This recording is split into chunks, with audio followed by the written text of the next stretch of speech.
खुलुमबाय लोगोफोर, नोंथांमोनखौ बड' निउज इउटुब चेनेलनि सोलिफु गोदान रादाबाव बरायबाय। मिजिंथियो नोंथांमोना गासिबो इसोरनि अननायाव गाहामै दङ। दिनै नोंथांमोननि सेराव मोननैसो गोनांथार रादाब लाबोदों। नोंथांमोना अननानै रादाबखौ जोबजासे नाय आरो चेनेलाव गोदानब्ला साबस्क्राइब खालाम। फैदो बिदिबा दिनैनि रादाबाव। गिबि रादाबाव दङ मुलुगदांखा बक्सार लाभलिना बरग'हाइनि थाखाय BTR गेलेमु बिफाना क'क्राझार साइ कमप्लेक्सआव आर'ज गाबदों।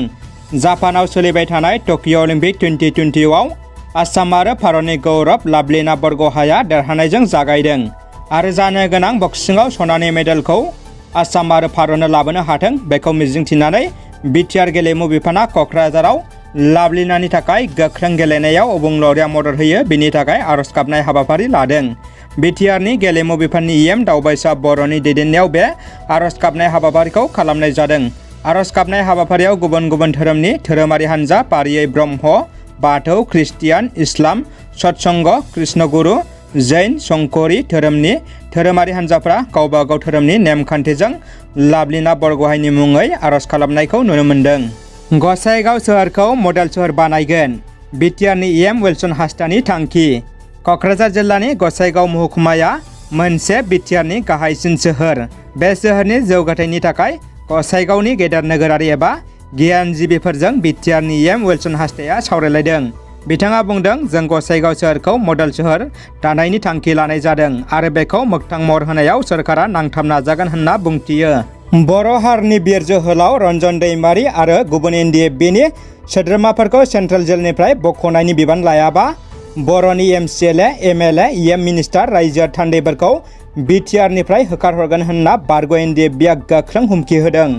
थांनाय 22 जुलाइनि मोनाबिलि समाव NDFBनि गायसनगिरि आफादगिरि डियार नाब्ला उर्फे रन्जन दैमारिखौ गुवाहाटी सेन्ट्रेल जेलनिफ्राय सिरि सिरि सिखाव बायदि लाना थांनानै गुवाहाटीनि काहिलिपारायाव थानाय ABPN केम्पआव दोनहैनायखौ सोंखारिदों उदालगुरि जिल्ला बारग' NDFBफोरा। बिदि केम्पनि मोननै खथायाव दोननानै रन्जन दैमारिखौ मेन्टेल हेरेसमेन्ट खालामनायनि अनगायै जेबो नङा होननानै सोंखारियो।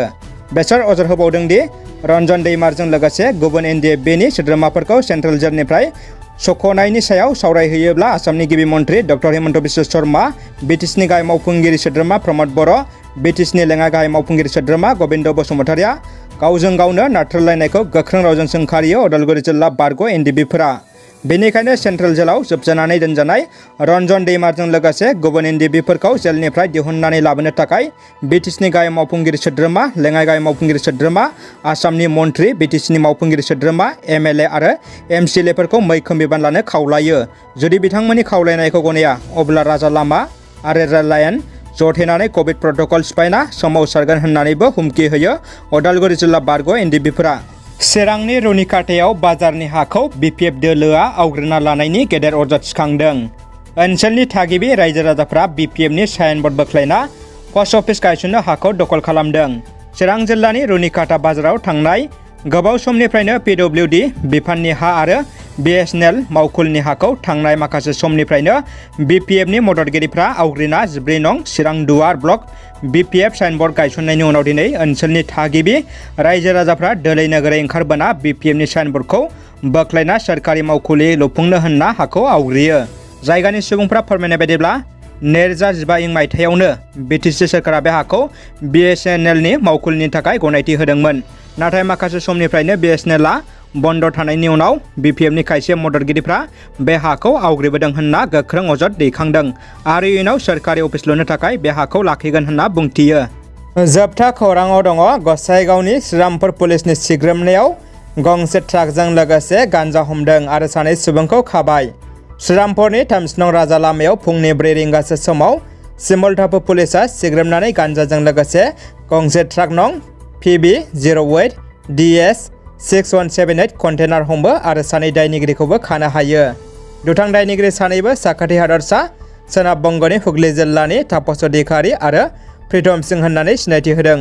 सोलोङाव मोनथिबावनाय बायदिब्ला श्रीरामपुर पुलिस थानानि सामलायगिरि पल लाल हेसिंनि दैदेननायाव दिनै फुंनि 4 रिंगासोआव पुलिसनि हानजाया आयेन बायदियै सिग्रोमबाय थानाय समावनो आसामनिफ्राय बेंगल फारसे थांनाय गं6 साखा गोनां गंसे गारिखौ नायबिजिरनायाव गान्जाजों लोगोसे ट्राकखौबो हमना सिमलटापु पुलिस थानायाव लाङो। पुलिसा फोरमायनाय बायदिब्ला हमनो हानाय गान्जाया गासै 61 पेकेटनि 622 किल'ग्राम लिरथाय। बाजारनि बेसेन बायदियै गान्जाफ्रा 50 लाखनिबो गोबां जागोन होननानै सुलुङाव मिथिहोदों। रादाबा एसेनोसै लोगोफोर, भिडिअखौ अननानै लाइक, कमेन्ट आरो शेयार खालाम। लोगोसे नोंथाङा चेनेलाव गोदानब्ला साबस्क्राइब खालामना बेल बुथुमाव थुना अलाव होनानै ला, जाहाथे उननि समाव आं गोदान बर' रादाब लाबोयोब्ला नोंथांमोना जों नायनो हानाय बायदि। गोजोन्थों।